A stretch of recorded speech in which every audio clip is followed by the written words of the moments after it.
Sabi nga nila, ang pag-ibig ay parang sintas na sapatos na kailangan ang dalawang sintas para magbuhol, subalit isa lang ang kinakailangan para makalas ito. Ganito ang nangyari sa pag-iibigan ni Alden at Osang, na kahit gaano kamahal ni Alden si Osang, ay hindi na ito gagana kung siya lang ang nagmamahal. Hatid ng Phenom Stories ang kwento nating tiyak magpapaluha sa inyo at kukurot sa inyong mga puso. Ang pamilyang Santos ay saganang naninirahan sa probinsya. Binubuo ito ni Alden, ang haligi ng pamilya, ni Osang, ang ilaw ng tahanan, ni Tirso, ang panganay sa magkakapatid, at si Rafael at Angelo na kambal. Bukod dito, mayroon pang paparating na sanggol ang pamilyang Santos.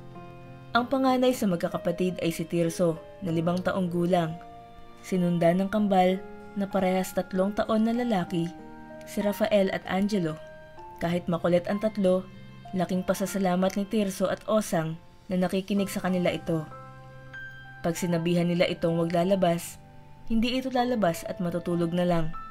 Maganda ang samahan na nabuo ni Alden at Osang. Kahit na 10 taon ang pagitan ng edad nila. Kahit na maraming hindi pagkakasunduan, palagi nilang pinag-uusapan ang mga bagay-bagay hanggang sa magtagpo sa gitna at mahanap ang solusyon sa problema. Sana palagi tayong ganito, loves, no? Nakangiting sabi ni Alden. Ngumiti lang din ang kausap niya sa kanya. Palagi silang kumakain ng sabay. Almusal, tanghalian, merienda at hapunan. Kung hindi makakauwi agad si Alden, ay nagte-text ito sa asawa. Nasa 6 na buwan na ang sinapupunan ni Osang. Mabuti at kahit makulit ang mga bata, napagsasabihan niya si Tirso. At ito ang magsasaway sa kambal na lalaki. Kontento na si Alden sa pamumuhay na ito. Isip-isip niya, sana ganito na lang habang buhay. Sana wag na lumaki mga bata, no? Tanong ni Alden kay Osang. Ngumiti ulit ito. Hindi pwede yun. Natatawang bigkas nito. May susunod ka pa, oh. Sa tingin ko, babae ito. Dagdag ni Osang. Sana nga, puro na tayo lalaki eh. Baka makabuo na tayo ng first 5 sa basketball. Pabirong sabi ni Alden. Nagtawanan lang ang mga ito. Isa sa pinakamahalagang araw para sa pamilya Santos ay ang Linggo. Sama-sama silang nagsisimba sa bayan. Pagkatapos ay kakain sa labas. Ipinagpapasalamat nilang lahat ang bagong paparating na miyembro ng kanilang pamilya. Kahit may kabagalan na kumilos si Osang dahil 8 buwan na ang tiyan nito, ay sumasama pa rin ito para manalangin sa Diyos. Hanggang sa dumating na ang pinakahihintay nila na araw. Isinilang na ang ika-6 na miyembro ng kanilang pamilya. Kaisa-isang babae din ito sa mga anak ni Alden at Osang. Pinangalanan nila itong Stephanie. Magmula noon, ang gabi ay naging araw at ang araw ay nagiging gabi para kina Alden at Osang. Madalas kasing namumuyat si Stephanie. Umiiyak kapag nagugutom ito. Nagtutulungan naman silang dalawa noong kaya na mag-asikaso ni Osang. Kailangan din siyang tulungan ni Osang dahil papasok pa si Alden sa trabaho kinabukasan. Napagpasyahan ni Alden at Osang na mag-ipon para sa kinabukasan ng mga bata. Para may pera silang pambayad sa tuition ni Tirso sa kolehiyo. Sunod dito ang kambal na si Rafael at Angelo. At ang bunso nila at kaisa-isang babaeng supling, si Stephanie. Mula noon ay nagtabi ng kahit 20 hanggang 25% ng sinasahod niya si Alden. Samantalang si Osang naman ang bahala sa pagbabudget ng pera. Hinahangaan ng marami ang tulungan nilang dalawa. Marami din ang naiinggit dito dahil tila iisang taong pinaghiwalay si Alden at Osang. Ngumingiti lang ang dalawa sa tuwing pinupuri sila ng mga ito. Nagpatuloy pa ang magandang samahan ni Alden at Osang ng higit 3 pang taon. Sa hindi inaasahang insidente, naaksidente si Alden sa site. Nalaglagan ito ng malaking bakal. Mabuti hindi siya napuruhan. Sa awa ng Diyos, buhay pa si Alden. Halos mabaliw kaluluha si Osang. Hindi nito alam ang gagawin. Habang sa ospital, Umiiyak lang si Osang. Naghahanap ng magtuturo sa kanya kung ano ang dapat niyang gawin. Subalit, walang kahit isang nakakaalam. Kasama niya ang 4 niyang anak. Tahimik lang ito at nakakaramdam ng takot sa maaaring maging buhay nila kung mawawala ang haligi ng kanilang pamilya. Taimtim na nagdadasal ang 4 na bata, kasama ang higit 3 taong gulang na si Stephanie. Tinitingnan ni Tirso ang kanyang ina. May kakaibang takot sa mukha nito na ngayon lang niya nakita. Nararamdaman naman ng kambal ang lungkot ng kuya nilang si Tirso. Samantalang si Stephanie ay hindi pa rin tumitigil sa pag-iyak dahil nakikita niyang lumuluha ang kanyang inang si Osang. Lumabas mula sa operating room ang doktor. Sinabing ligtas naman si Alden at malayo na sa kapahamakan. Napadasal ang buong pamilya at nagpasalamat sa poong may kapal. Tuwang-tuwa ang mga bata sa balita samantalang tahimik lang si Osang. Iniisip ang mga bayarin sa ospital.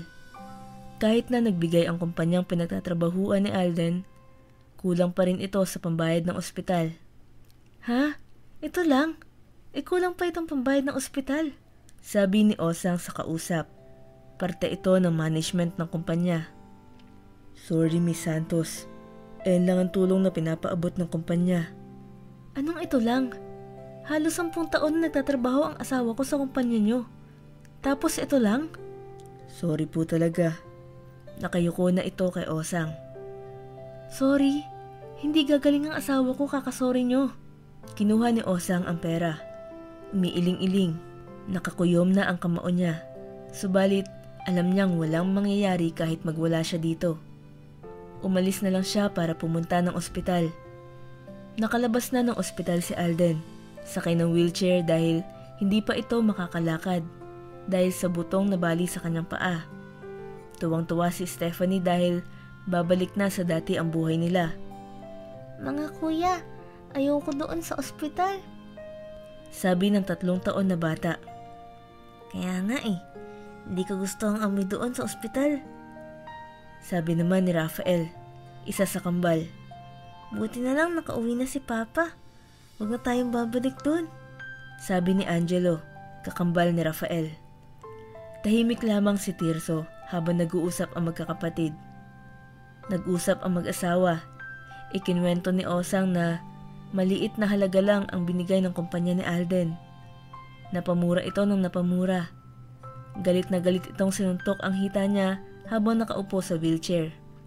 Sana natuluyan na lang ako. Sana nasawi na lang ako. Baka nagbayad sila ng malaking halaga. Sabi ni Alden. Puno ng galit at kawalan ng pag-asa ang boses. Tsaka, Alden. Nag-aatubili si Osang. Napatingin ito sa asawa. Hindi niya gusto ang boses nito. Pumikit siya dahil nahulaan na niya ang kasunod. Ang ipon natin, ipinambayad ko sa ospital. Naubos ang ipon natin, Alden. Humahagulgol na si Osang. Nakaluhod ito sa asawa. Si Alden din, hindi na napigilang lumuha. Pumapalahaw silang dalawa. Tanging si Tirso lamang ang nakakarinig sa kanila dahil ang 3 ay naglalaro sa labas ng bahay. 3 wasak ang puso habang 3 batang masaya dahil naniniwala silang babalik na sa dati ang lahat, ang buhay nila bago ang insidente. Napansin ng mga bata na madalas nag-uusap ang kanilang magulang nang malayo sa kanila. Sinasadya ng mga ito na lumayo at hindi sila marinig. Alden, sa tingin ko, ito na lang ang tanging paraan para mabuhay tayo. Para mapag-aral ang mga bata. Sabi ni Osang kay Alden. Tahimik lang si Alden sa sinasabi ng asawa. Pumikit ito at huminga ng malalim. Alden, alam mo tama ang sinasabi ko. Muling sabi ni Osang. Oo na. Papayagan na kitang magpunta sa ibang bansa para magtrabaho. Malungkot ang boses ni Alden. Gusto niyang sabihin na natatakot siya.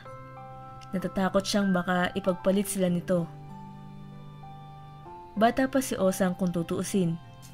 28 taong gulang pa lang ito. Nangangamba si Alden na baka makatagpo ito ng mapapang asawa sa bansang Japan. Labis ang ngiti sa labi ni Osang noong pumayag na ang asawa niya.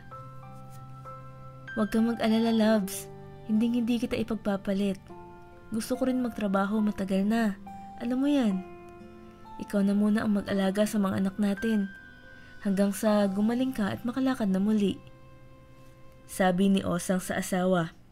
Hinalikan niya sa noo si Alden at nagpaalam na sasabihin sa kaibigan niya ang magandang balita. Naiwan si Alden sa kwarto nilang mag-isa. Lumipas ang 2 linggo, mabilis na naayos ni Osang ang papeles at tiket niya. Excited na ito umalis ng Pilipinas at makarating sa ibang bansa. Ang pagod na babae noong nakaraang buwan ay hindi makikita ngayon kay Osang. Sa totoo lang, hindi makikitaan ng kahit anong bakas ng pagod ito. Sinabi ko naman sa'yo dati, loves, pangarap ko ang makapunta sa Japan. Humalik ito kay Alden. Nagpaalam na rin si Osang sa mga anak niya. Hindi kasi siya nito mahahatid papuntang airport. Paalam, Mama. Mag-iingat po kayo, Mama. Magkasunod na sinabi ng kambal. Isa-isa nang umiyak ang mga bata. Tumakbo naman ang umiiyak na si Stephanie at niyakap ng mahigpit si Osang. Binuhat niya ito at niyakap ng mahigpit bago ibaba. Sumakay na ng van si Osang kasama ang kaibigan nitong nag-ayos ng mga kailangan niyang papeles upang makapagtrabaho sa Japan bilang OFW. Umalis na ang van na sinasakyan ni Osang. Pumasok na ang mga bata. Hindi mapigilang umiyak ang mga ito. Tahan na. Pumasok na kayo at kakain tayo. Sabi ni Alden sa mga anak. Hindi naging madali para kay Alden ang buhay nang wala ang asawang si Osang. Bukod sa nahihirapan na siya gumalaw, hindi pa umaayon sa kanya ang pagkakataon. Katulad noong nagsaing siya ng kanin, nasunog niya ito. Sa susunod naman ay naging lugaw ito sa dami ng tubig. Napahawak na lang siya sa noo niya, nakayuko, samantalang si Tirso na ang nagsaing noong mga sumunod. Si Tirso na rin ang gumawa ng mga gawaing bahay, na dapat ay si Alden ang gagawa. Subalit, dahil alam niyang hirap pa ito kumilos, ay siya na ang nagpresentang gumawa nito. Lumapit naman ang kanyang mga kapatid kaya inutusan niya ito. Naglampaso ng sahig si Rafael, samantalang si Angelo ay naghugas ng pinggan pinagkainan. Si Stephanie ay nag-ayos ng mga gamit. Natutuwa sobra si Alden dahil masipag ito at marunong na mag-ayos ng mga gamit na nakakalat.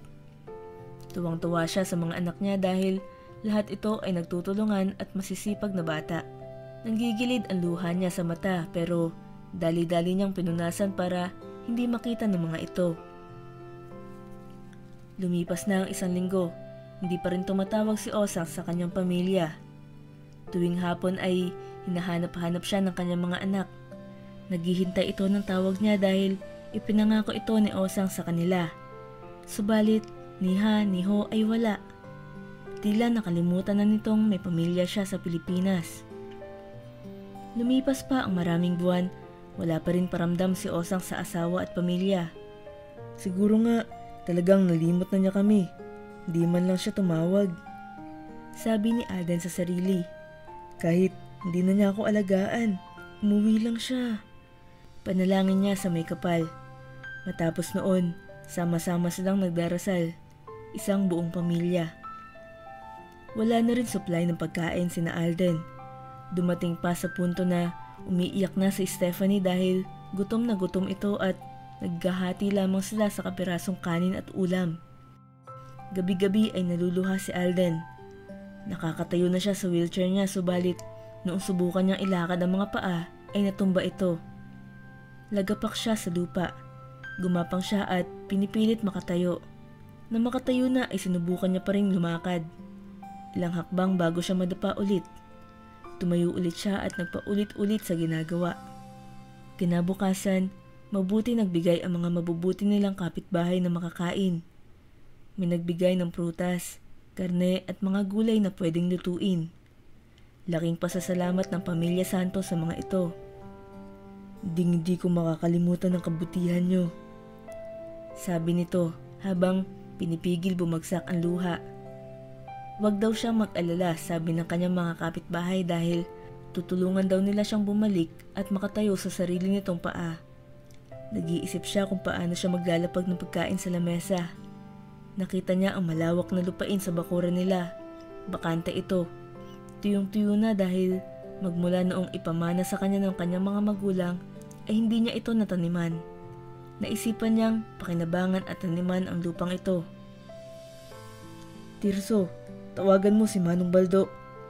Magdala ka mo ng kagamitang pangsaka. Sabi ni Alden. Dali-daling sumunod si Tirso. Maya-maya pa ay naririto na ang matandang sinasabi nila ay bihasa sa pagtatanim. Hinawakan lang nito ang lupa. Alam na niya agad kung paano ito magiging malusog at mapapakinabangan. Inararo nila Tirso at ni Manong Baldo ang malawak na lupa. Habang si Alden naman ay nakaupo lang. Iniisip kung ano ang pwede nilang itanim. Pinag-aralan mabuti nila Alden at Tirso ang pagtatanim. Tumutulong naman sa ibang gawaing bukid sina Rafael at Angelo. Samantalang ang 5 taong gulang na ngayong si Stephanie ang naglilinis at gumagawa ng madadaling gawaing bahay. Tagumpay ang unang 6 mga sibuyas nila Alden. Tuwang-tuwa ang mga ito nang mapagbili na nila sa palengke ang mga 6 sibuyas. Bukod dito, nagtanim din sila ng palay sa gilid. Kaya naman, hindi na sila magkukulang sa kanin sa tuwing kakain sila. Naisipan din ni Alden na bumili ng mga biik upang palakihin ito. Ang mga magkakapatid ang nag-aalaga sa biik. Ginawa nilang katuwaan at laro ang pag-aalaga sa hayop. Hindi nagtagal, nag-alaga din sila ng maraming manok. Unti-unting nakabangon ang pamilya Santos kahit wala ang ilaw ng kanilang tahanan. Naging masagana palagi ang ani nila sa bukirin, na parang labis silang binibiyayaan ng Diyos. Laking pasasalamat ng pamilya Santos, tuwing linggo ay nagsisimba pa rin sila na parang walang nagbago kahit alam nilang lahat na marami ang nagbago. Samantala, ilang taon na ang nakalipas pero wala pa rin paramdam si Osang. Nang biglang makatanggap sila ng misteryong tawag isang araw. Umiiyak ang nasa kabilang linya. Si Tirso ang sumagot ng telepono. Humihikbi-hikbi pa ang kausap. Hindi naman nagduda ang panganay na anak na ito ang mama niya. Ito si Osang. Hello? Nak? Unang salita pa lang nito ay natabig na ang puso ni Tirso. Pinatawag niya ang papa niya kay Stephanie. Ma, kamusta po kayo? Ito, ayos lang anak. Ang ganda dito sa Japan. Wala nang masabi si Tirso kaya hindi na ito nagsalita. Dumating naman si Alden. Nagmamadaling inabot ni Tirso ang telepono sa ama. Hello? Osang? Alden. Alden, asawa ko. Bakit ka umiiyak? Nagpatuloy pa sa pagluha si Osang. Naririnig ito ni Alden sa kabilang linya. Kasi ang sakit ng katawan ko. Puro ako pasa at sugat. Minubugbog ako ng hapon dito. Putol-putol pa ang kwento ni Osang. Kinakapos sa tapang na ilahad ang sinapit niya. Nagmumura naman sa isip niya si Alden. Galit na galit sa narinig. Ang katahimikan niya ang nag-udyo kay Osang na ikwento ang lahat. Naging dancer ako dito, Alden. Nawasak ang puso ni Alden. Pakiramdam niya ay tumalon siya sa 20 palapag ng building tapos buhay pa rin siya. Sumasakit ang buong katawan niya at bumigat ito. Nagustuhan ako ng isang hapon. Pinili ako bilang asawa. May anak na nga ako ngayon. Sinabi lang ni Osang. Ha? Nagpapatawa ka ba? Hindi pa naman tayo hiwalay. Bakit ka makikipag-apid sa iba? Humahagulgol na si Osang. Panay ang paghingi nito ng tawad. Sorry. Alam mo naman na bata pa ako. Marami pa akong bagay na gusto ma-experience. Nasilaw ako sa pera niya. Tao lang ako, Alden. Marupok. Gustong saktan ni Alden ang kausap. Nandilim ang paningin niya. Matagal na hindi siya nagsalita. Nang magsalita siya ay kalmado na ulit siya.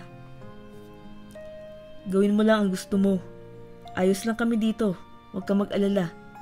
Hindi ko ikikwento sa mga anak mo itong sinabi mo. Ang sinabi na lang ni Alden.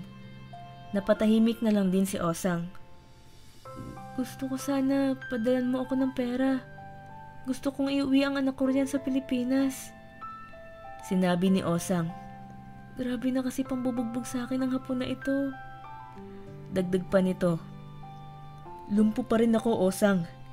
Himala na lang nga na hindi kami nagugutom ngayon. Yun ay dahil sa mga anak mo.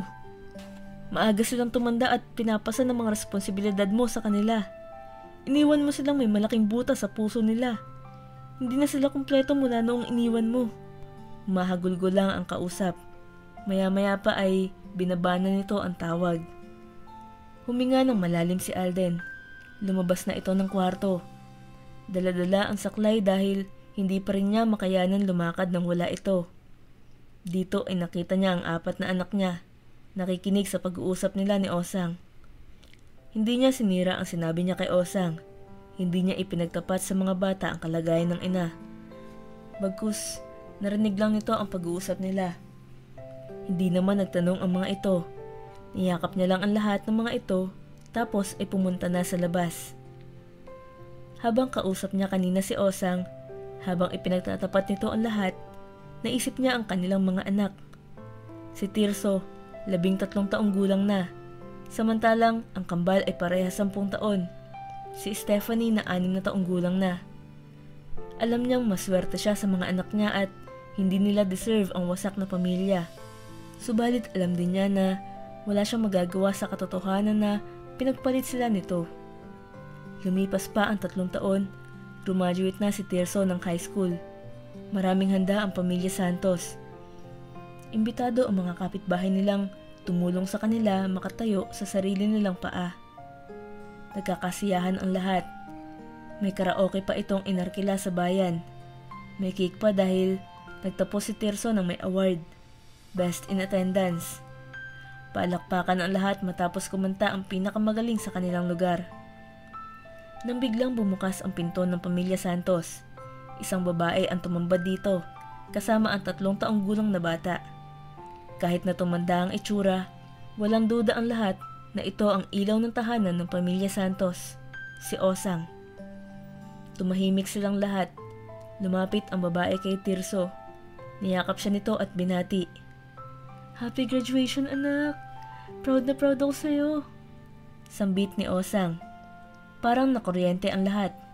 Para naman kayo nakakita ng multo. Oh, come on. Ganito niya ba ako tatanggapin? May nagtanong kung sino ang batang kasama niya. Singkit at maputi ang bata. Mas mukha itong Hapon kaysa Pilipino. Anak ko, ang pangalan niya ay Watanabe. Pagpapakilala ni Osang. Gulat na gulat ang 4 na anak din ni Osang. Wala naman reaksyon sa mukha ni Alden. Humirit pa ang meron. Paano nangyari yun? Nandito si Alden. Bigla itong binatukan ng isang kapitbahay. Binulungan nito na tumahimik na lang ito. Maagang natapos ang party ni Tirso. Naging awkward na pagkatapos magpakita ni Osang. Sila na lang ang tao sa bahay. Tahimik ang mga ito. Tila na-excite namang ipakilala ni Osang ang anak na si Watanabe sa mga kapatid nito. Pero nauna nang magsalita si Tirso. Bakit ka pa nagpunta? Nagulat si Osang sa narinig. Pumikit lang si Alden. Bakit ka pa bumalik? Okay naman na kami nung iniwan mo kami. 6 na taon kang nawala. Naiintindihan mo ba? Tapos uuwi ka dito may bagong anak ka na. Huwag kang ganyan magsalita. Kapatid mo, wala akong pakialam kahit kapatid ko siya. Ikaw ang kausap ko dito. Kapal ng mukha mo. Noong sasampalin ni Osang si Tirso, sinalag ito ni Alden. Huwag mong sasaktan ng anak ko o ang kahit na sino sa anak ko. Tama naman siya. Ang kapal ng mukha mo. Pagkatapos mong sirain ang party niya, akala mo magiging okay ang lahat? Natatanggapin ka namin kasama ang anak mo? Pwes hindi yun ganun. Sabi ni Alden. Inilabas ang inipong galit sa loob ng maraming taon. Napahiya naman si Osang. Napayuko ito matapos matalo ng titigan kay Alden at Tirso. Tumingin siya sa 3 anak pa niya, subalit hindi ito nakatingin sa kanya. Matagal silang hindi nagsalita. Naluluha na si Osang. Hindi na siya tinitingnan ni Alden o kahit ni Tirso. Lumayas ka sa pamamahay ko, sabi ni Alden, hindi nakatingin sa kausap. Bumalik ka sa nanay mo o kahit saan mo gusto. Basta wag dito. Sobrang pahiya. Umalis na si Osang kasama ang anak na si Watanabe. Dinabog pa nito ang pinto. Niyakap ni Alden ang lahat. Tinanong niya kung ayaw ba nila na pinaalis niya ang mama ng mga ito. Sumagot naman sila isa-isa. Ayos lang po, Papa. Galit din po ako sa kanya, sabi ni Rafael. Malungkot man po pero nasanay na ako mabuhay nang wala siya, sinabi naman ni Angelo. Kahit umiiyak, sumagot si Stephanie. Iwan na po kami ng lahat. Wag lang ikaw ang umalis, Papa. Nagyakapan ng mahigpit ang pamilya. Tara, kain tayo. Yung cake ko hindi pa nasisindihan, sabi ni Tirso. Ipinagpatuloy nila Alden ang kasiyahan kahit na sila-sila lang. Hindi niya hahayaang masira ang party ng anak dahil sa pagbabalik na matagal nang nawala. Tuwing linggo, ipinagdadasal naman ng pamilya Santos ang palaging kaligtasan ni Osang at ang anak nitong si Watanabe. Gayunpaman, nagpatuloy pa rin ang buhay nila. Naging ganap nang magsasaka si Alden at Tirso. Ito ang napiling propesyon ni Tirso. Nangako itong papaunlarin ito ang negosyo nila, ang sakahan at babuyan at manukan. Samantala, si Rafael at Angelo ay nag-aaral mabuti. Naglalaban kung sino ang top 1 sa klase. Gayun din si Stephanie. Hindi umaalis sa top 5 ang ranggo sa klase. Alam ng lahat na kahit may play sila o wala, proud na proud ang ama nila sa kanila. Pero gusto nilang may play sila dahil deserve nitong may medal silang nauuwi at naisasabit sa ama bilang pinakamahusay at pinakamagaling na single dad. Gaya naman ng sabi ni Tirso, mas malawak pa ang negosyo nila. Unti-unti nilang pinagawa ang bahay nila. Mas pinalaki pa ito. Naging guro naman si Rafael at naging journalist si Angelo. Si Stephanie ay nag-aaral mabuti maging nurse. Masayang masaya si Alden sa tagumpay ng mga anak niya. Minsan, namimiss at naiisip niya si Osang. Hindi niya maiiwasan maisip na baka ganito talaga ang buhay. Hindi mo makukuha ang lahat ng gusto mo. Naibulong na lang nito sa sarili. Nagpatuloy pa ang linggo-linggong banding ng pamilya. Nagsisimba silang magkakasama at kumakain ng tanghalian. Bawal ang may mawala dahil ito na ang nakasanayan ng pamilya. Hindi na hinangad ni Alden ang kahit anong yaman sa mundo. Ang mga anak niya ang kanyang kayamanan. Alam niyang lubos siyang pinagpala at biniyayaan ng mga mabuting anak. Mga ka-Phenoms, anong masasabi niyo sa kwento natin ngayong araw? Nagustuhan niyo ba ang kwento ni na Alden at ang pamilya niya? Comment niyo naman sa baba. Maraming salamat sa panonood. Hanggang sa susunod, dito lang sa Phenom Stories.